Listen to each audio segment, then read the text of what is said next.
Hello les gars, on se retrouve pour une toute nouvelle vidéo. Yeah, I'm about to fade away, cause every time I wake up I feel like it's Monday. Something's going wrong with all the chemicals up in my brain. All of a sudden I don't look it. Du coup, aujourd'hui ce sera un petit atelier cuisine. Je vais vous proposer une recette de cookies et je suis en compagnie de ma cousine Elisa, voilà. Salut, donc je m'appelle Elisa. Bon, voilà, vous l'aurez Voilà. compris. Du coup, je vais vous partager une recette de Cyril Lignac. Mais on va la revisiter parce qu'on va faire des cookies aux pépites, au peanut butter et au M&M's. C'est parti! Donc voilà la liste des ingrédients, je vous laisse screener pour garder ça devant vous. Avec ma cousine du coup on va venir mettre les pesées dans des petits bols comme ça, donc le sucre semoule, le sucre cassonade ainsi que la farine, etc. Comme je vous ai dit, pour commencer il faut ajouter les deux sucres, ensuite la farine et la levure, ensuite le beurre, puis l'œuf et bien mélanger jusqu'à obtenir une pâte homogène. Là on va ajouter le beurre et l'œuf. C'est bon, il est fondu. Ok. Attention, mets-le sur le plan de travail, c'est bon.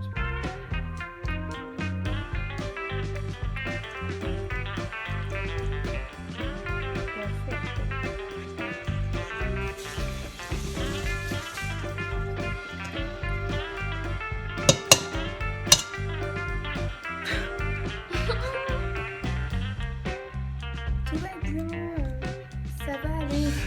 Ça va pas du tout aller.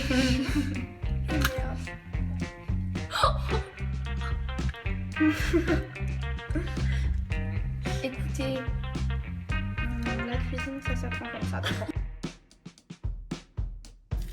Alors moi, quand on nous dit d'ajouter la farine, je n'ajoute pas vraiment tout. Je garde un petit peu pour mettre à la suite pour pouvoir malaxer la pâte sans qu'elle colle trop, comme ici vous pouvez le voir.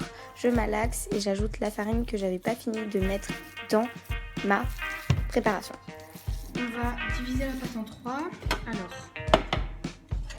3 saladiers. Vas-y.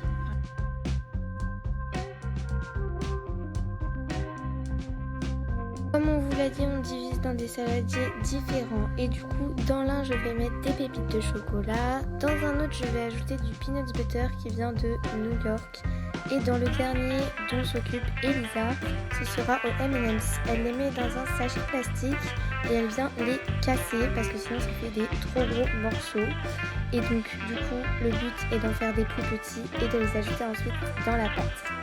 Bien évidemment, on fait place au moment nettoyage qui n'est pas super cool mais évidemment obligatoire pour éviter de salir tout le plan de travail parce que nous on est vraiment des catastrophes. Voici notre pâte divisée en 3 avec ses garnitures différentes. Ça donne tellement faim. Vos pâtes sont prêtes, vous pourrez mettre sur le plan de travail un petit peu de farine pour éviter que ça colle et à partir de là, vous allez prendre vos boules de pâte, vous allez former des boudins comme vous le voyez juste ici et ensuite avec un couteau, vous allez faire des parts égales et celles-ci vont se transformer en petites boules.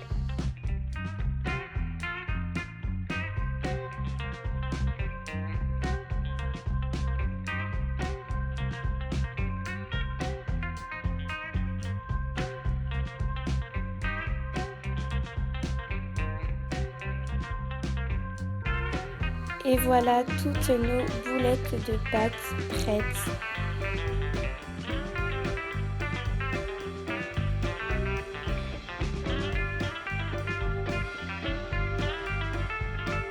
Bonjour les gars, gaspillez rien.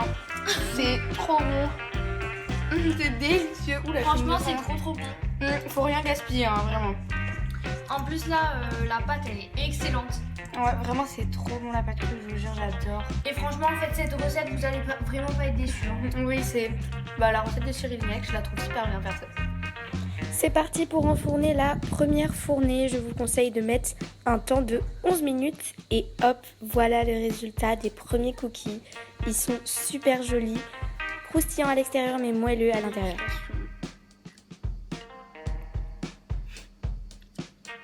Ils sont super bons. On vous conseille de mettre ce que vous voulez dedans en fait. Genre, vous garnissez avec ce que vous voulez. C'est vraiment super bon.